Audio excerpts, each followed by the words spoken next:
السلام علیکم۔ امید کرتی ہوں آپ سب خیریت سے ہوں گے۔ حضرت یحییٰ علیہ السلام اللہ کے پیارے نبی اور حضرت زکریا علیہ السلام کے فرزند تھے۔ ان کا ذکر قرآن پاک اور مختلف احادیث میں آیا ہے۔ ان کی شہادت کا واقعہ نہایت دردناک اور ایمان افروز ہے، جو بنی اسرائیل کے ظلم و ستم اور حق کے راستے پر استقامت کی ایک عظیم مثال ہے۔ حضرت یحییٰ علیہ السلام لوگوں کو اللہ کی توحید، عدل اور حق کی طرف بلاتے۔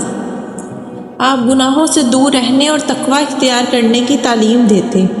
آپ نہایت پاکیزہ اور زاہد تھے اور بنی اسرائیل کے درمیان حق کی آواز بلند کرتے۔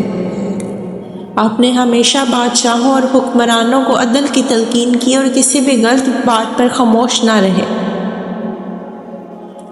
اس وقت بنی اسرائیل کے حکمران آپ کے دربار میں بے حیائی اور فساد عام ہو چکا تھا۔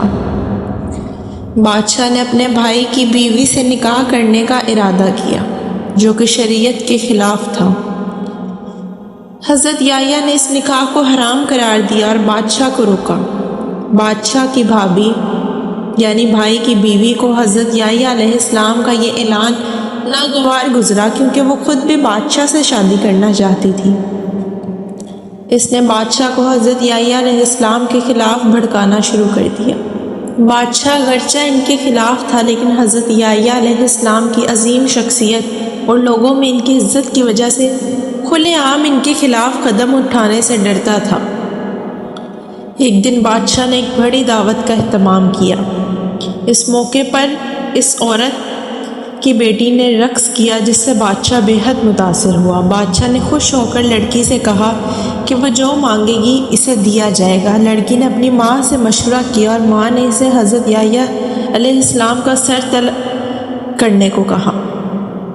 بادشاہ پہلے تو ہچکچایا، لیکن آخر کار اپنی قسم اور اناح کی وجہ سے اسی مطالبے کو پورا کرنے کا حکم دیا۔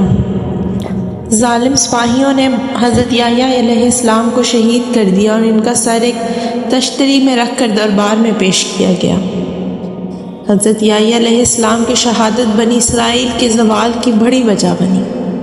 ان پر مسلسل اللہ کا عذاب نازل ہوا، کیونکہ انہوں نے نہ صرف ایک نبی کو شہید کیا بلکہ ان کی باتوں کو بھی جھٹلایا۔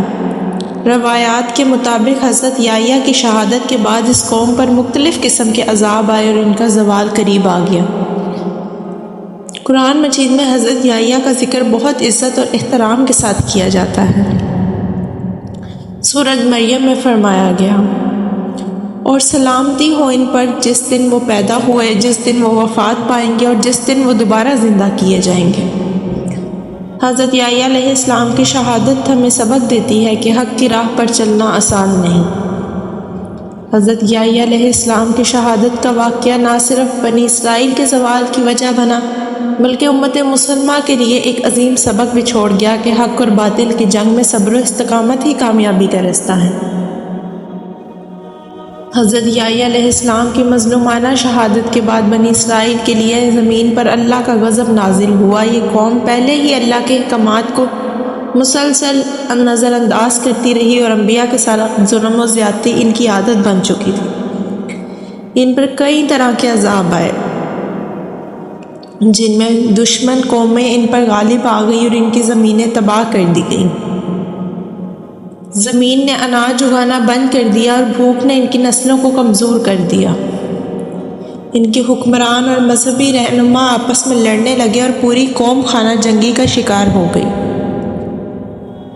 یہ سب اس بات کی نشانی تھی کہ جو قوم اللہ کے انبیاء اور اس کے احکامات کی نافرمانی کرتی ہے، وہ ہمیشہ کے لیے اپنی عزت کھو دیتی ہے۔ حضرت یحییٰ کی شہادت نے دنیا کو یہ درس دیا، حق کے لیے استقامت ضروری ہے۔ کسی بھی صورت میں چاہے جان کا خطرہ کیوں نہ ہو، حق بات کہنے میں پیچھے نہیں ہٹنا چاہیے۔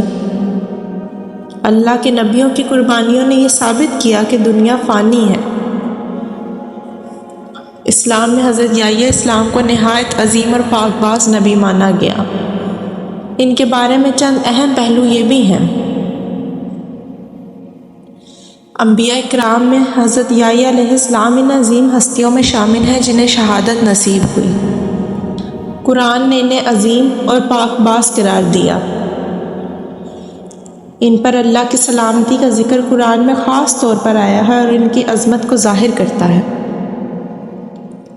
حضرت یحییٰ علیہ السلام کا واقعہ ہمیں یاد دلاتا ہے کہ دنیاوی طاقت، دولت اور بادشاہت عارضی ہے، مگر اللہ کی رضا ہمیشہ کے لیے ہے۔ یہ کہانی نہ صرف ایمان کو مضبوط کرتی ہے بلکہ اپنے اعمال پر غور کرنے کا بھی موقع دیتی ہے کہ ہم اللہ کی رضا کے لیے کتنے مخلص ہیں اور حق کے راستے پر چلنے کے لیے کتنے تیار ہیں۔ امید کرتی ہوں اس سے آپ کو کہیں سے سبق ملے ہوں گے۔ ایسے مزید اسلامی واقعات کے لیے میرے چینل کو سبسکرائب کریں۔ ملتے ہیں ایک اور ویڈیو کے ساتھ، تب تک کے لیے اللہ حافظ۔